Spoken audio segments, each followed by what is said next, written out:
I wanted to answer today the question of how do we know if we're living a conscious life versus a default life that we have inherited from other people, right?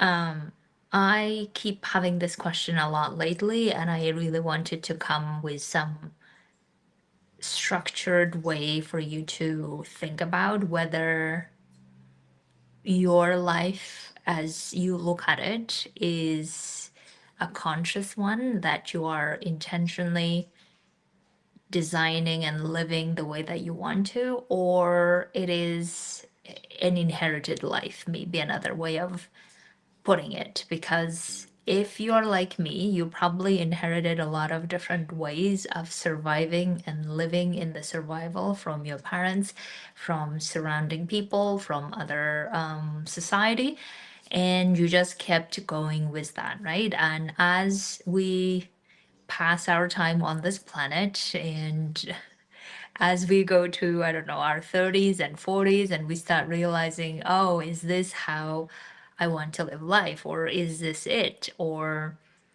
maybe there is something more and I have never allowed myself to explore. And therefore, this concept of conscious living comes up. I also find that conscious living is another way of intentionally creating reality that you desire versus just hoping that you will achieve something at some point and feeling like whether you will ever achieve it or not, wandering around. And I was also talking to a friend of mine yesterday. We had dinner with some friends, and I was hearing her say that I feel like I wasted my 20s, I wasted my 30s, and I should have known this, and all of these things, right? And I was thinking that for whoever who feels like, okay, I don't want to get to a point where I'm like, did I really waste my time on this earth or not?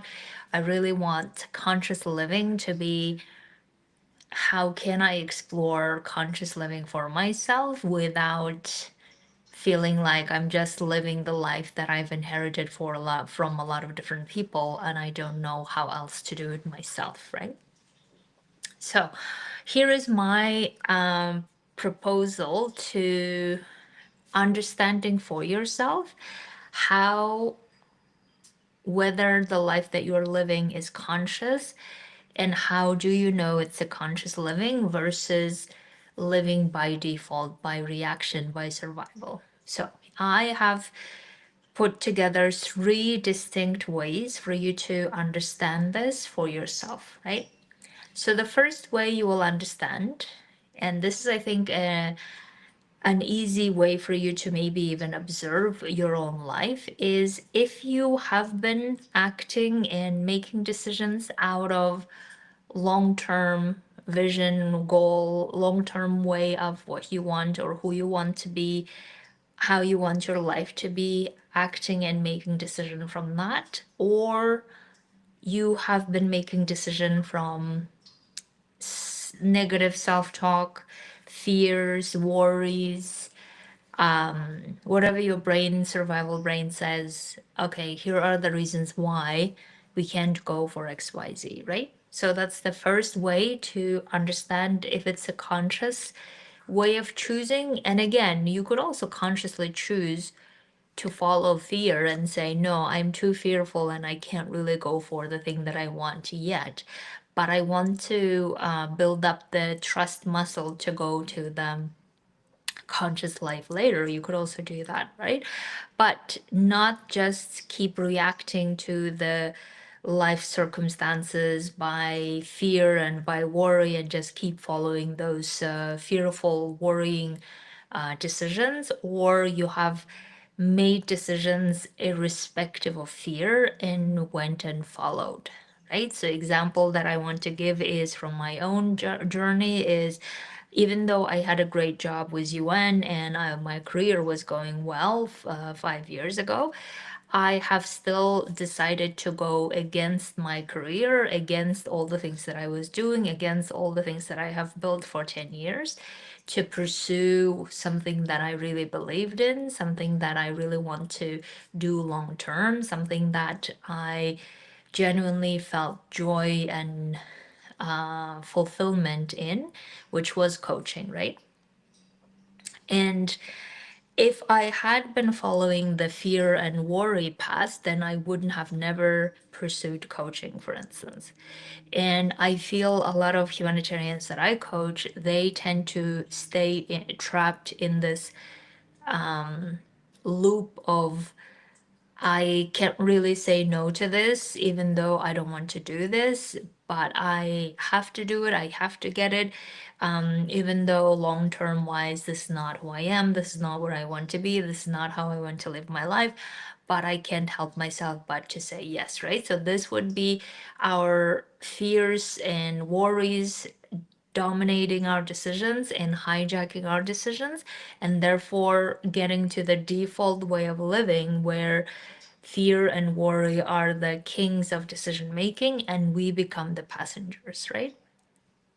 And therefore we just have continued the inherited way of doing things, inherited way from other people, from our parents, loved ones as we grew up, right? So that's why you notice that one of the first ways as you look at your life is, have you been always making decisions out of love, passion, commitment to the cause, to what you would love to do long term? Have you made decisions from that place, or have you made decisions from fears or worries, or wanting to have safety? And there is no, like, you don't need to make yourself wrong about it. You just need to understand and be aware of it. So you start understanding also what you can do moving forward, right?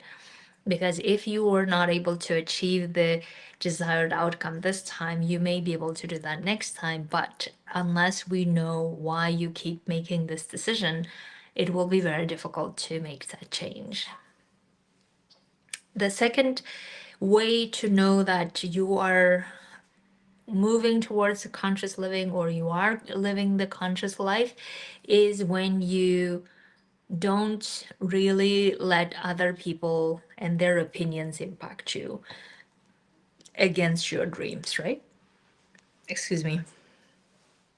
So the way that I've coached a lot of humanitarians is that they feel like they don't really want to keep doing it, or they feel like instead they want to keep doing it, but they cannot really continue because of circumstances. So therefore, they feel, okay, now maybe time to try out something else. But their loved ones are the ones who are saying no, but you should try harder. You should stay in the humanitarian sector because that's where you've been the most successful. And then because of their expectations and their trust and belief in us, we feel like we can't really pursue what we want to, or we feel like we can't really risk going for something new, and therefore we just stay again in the inherited living, as I call it, in the inherited, in the sense that we keep taking their fears and their worries and their opinions seriously, more serious than what we would like to do.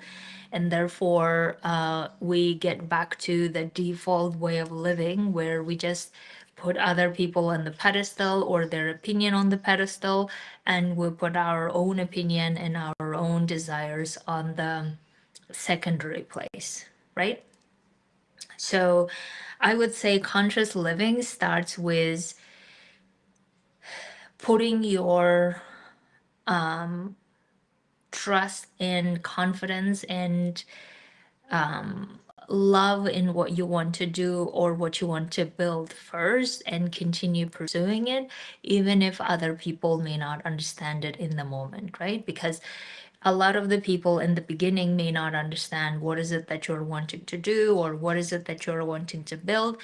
And they, because they don't understand, or they're afraid, or they're projecting their own fears, they may have difficulty supporting you, they may have difficulty understanding you, or they may have even difficulty being on that journey with you, and therefore they just keep dragging you back to the safe path, dragging you back to what they know already to be true about you, even though you feel like you have outgrown that sector, or maybe you feel like you could do something else in another sector, but because you don't have that support system from others, you get very shaky as to whether you are able to pursue this or not, right? So therefore, conscious living would require you to have all the confidence and trust in yourself to continue pursuing it, even if people don't understand, even if people don't want to support you, even if people think it's a bad idea, even, right? So I have also clients who I coach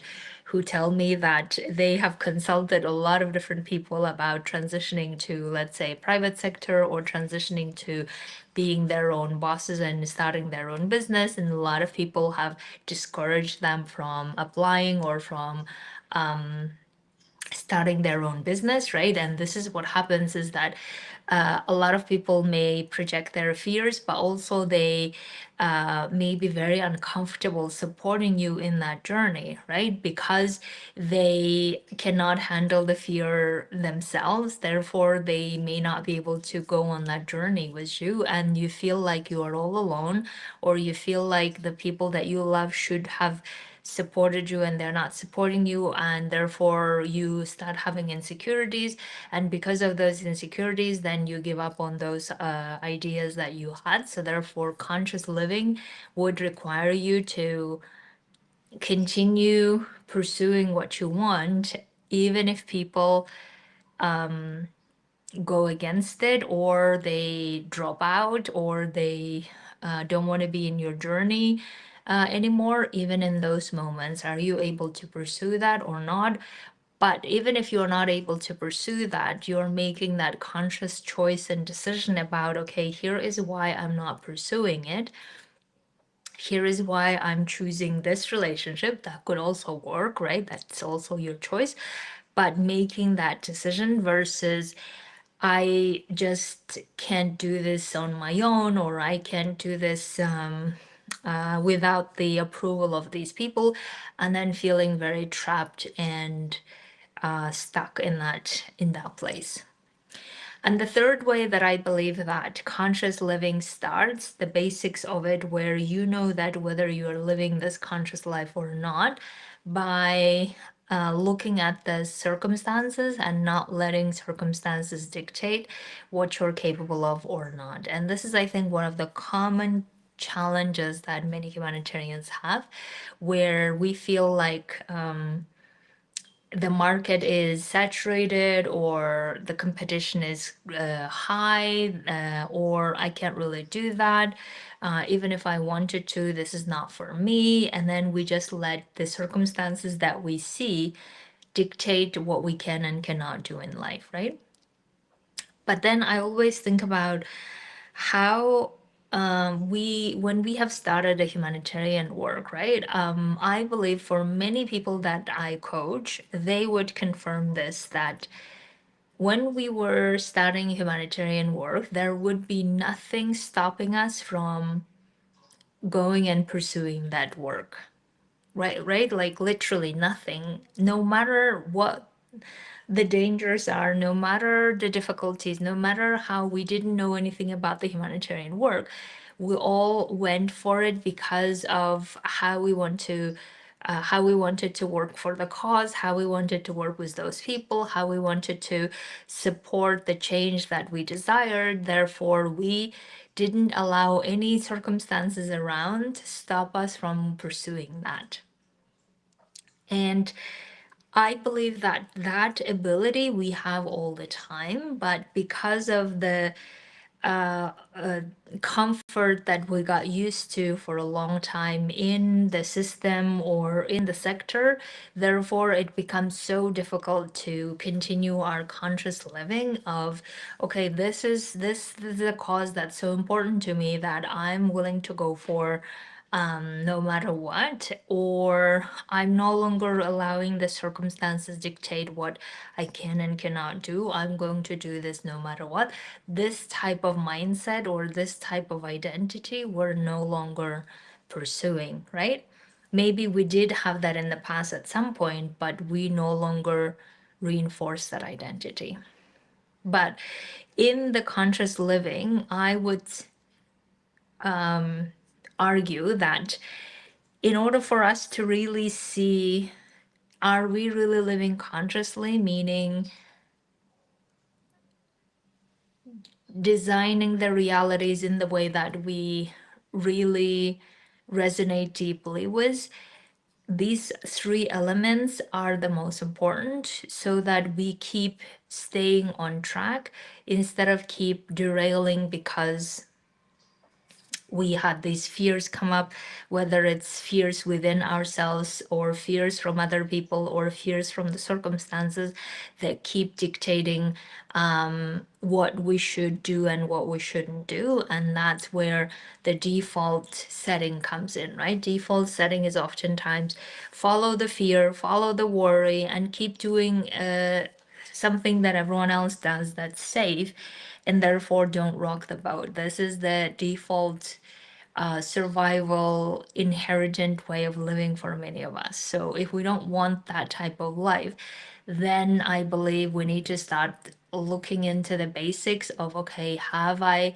been making decision from what is true for me, what I want to do long term, how I want to live my life. Have we been making decision from that place, or from the place of, okay, as long as we get a job, as long as we survive, or as long as we can provide, or as long as this, as long as that, and never change from that perspective, even though we may need a temporary solutions and there's no problem going for the job that pays the bills and all of this. We all need to do that.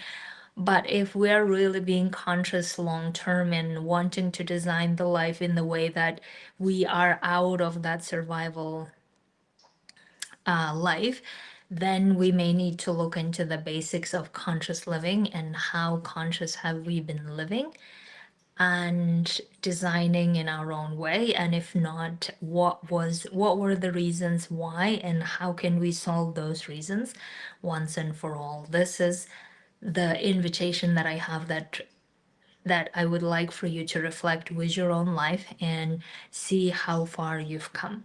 And if you'd like to work on this, absolutely come coach with me. I would love to support you in designing your conscious living that is no longer an inherited living, as I call it. Okay, my dears. Thank you so much. Have a beautiful week, and I'll talk to you very soon.